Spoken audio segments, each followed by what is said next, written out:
Office से निकलकर शर्मा जी ने स्कूटर स्टार्ट किए ही थे कि उन्हें याद आया कि पत्नी ने कहा था 1 किलो जामुन लेते आना।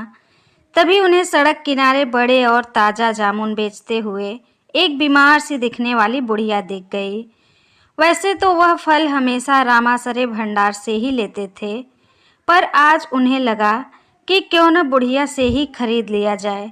उन्होंने बुढ़िया से पूछा, माई जामुन कैसे दिए? बुढ़िया बोली, बाबूजी 40 रुपए किलो। शर्मा जी बोले, माई 30 रुपए दूंगा। बुढ़िया ने कहा, 35 दे देना, 5 पैसे मैं भी कमा लूँगी।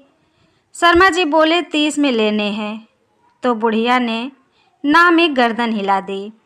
शर्मा जी बिना कुछ कहे चल पड़े और राम आसरे भंडार पर आकर जामुन का भाव पूछा। वह बोले, 50 रुपए किलो हैं बाबूजी। इतने में शर्मा जी बोले, 5 साल से फल तुमसे ही ले रहा हूँ, ठीक भाव लगाओ। तो उसने सामने लगी बोर्ड की ओर इशारा कर दिया। बोर्ड पर लिखा था, मोल भाव करने वाले माफ़ करें। शर्मा जी को उसका यह व्यवहार बहुत बुरा लगा। उन्होंने कुछ सोचकर स्कूटर को वापस ऑफिस की ओर मुड़ा लिया। फिर कुछ सोचते सोचते वह बुढ़िया के पास पहुंच गए। बुढ़िया ने उन्हें पहचान लिया। बुढ़िया बोली, 35 से कम नहीं दूंगी बाबूजी। शर्मा जी मुस्कुरा कर कहे, माई 1 नहीं 2 किलो दे दो और भाव की चिंता मत करो। बुढ़िया का चेहरा खुशी से दमक गया। बुढ़िया जामुन देते हुए बोली, बाबूजी मेरे पास थैली नहीं है, फिर भी एक टाइम था जब मेरा आदमी जिंदा था तो मेरी भी छोटी सी दुकान थी। सब्जी फल सब मिलता था, पर आदमी की बीमारी में दुकान चली गई। आदमी भी नहीं रहा, अब खाने के भी लाले पड़े हैं। किसी तरह पेट पाल रही हूँ, कोई औलाद भी नहीं है जो कमाकर मेरा पेट भरे। इतना कहते कहते बुढ़िया रोने लगी। शर्मा जी ने 100 रुपए का नोट बुढ़िया को दे दिया तो बोली, बाबूजी मेरे पास छुट्टे नहीं हैं।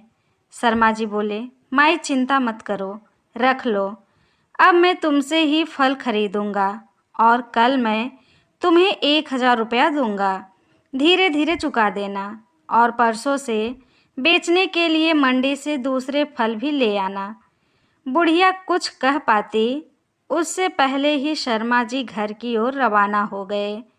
घर पहुंचकर उन्होंने अपनी पत्नी से कहा, न जाने क्यों हम हमेशा छोटी दुकानों पर सामान लेते टाइम मोल भाव करते हैं, किंतु बड़ी दुकानों पर मुंह मांगे पैसे दे आते हैं।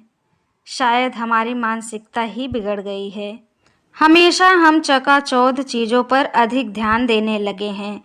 अगले दिन शर्मा जी ने बुढ़िया को 1000 रुपये देते हुए कहा, माई लौटाने की चिंता मत करना, फल खरीद लूँगा, उनकी कीमत से ही चुक जाएंगे। जब शर्मा जी ने ऑफिस में यह किस्सा बताया तो सारे लोगों ने बुढ़िया से ही फल खरीदना प्रारंभ कर दिया। 3 महीने बाद ऑफिस के लोगों ने स्टाफ क्लब की ओर से बुढ़िया को एक ठेला खरीद कर दिया। अब बुढ़िया बहुत खुश है।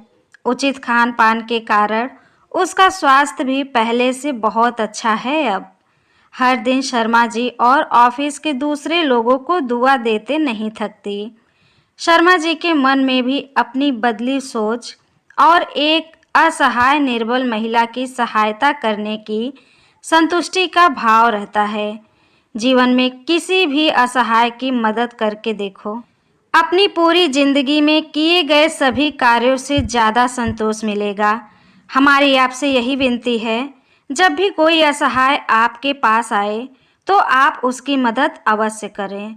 दोस्तों, इस कहानी पे आपका क्या राय है, प्लीज़ कमेंट करके हमें ज़रूर बताइए। अगर ये कहानी आपको अच्छी लगी हो तो प्लीज़ एक प्यारा सा लाइक करिए। हमारे चैनल पे पहली बार आए तो हमारे चैनल को सब्सक्राइब करिए। कहानी सुनने के लिए आपका बहुत बहुत धन्यवाद।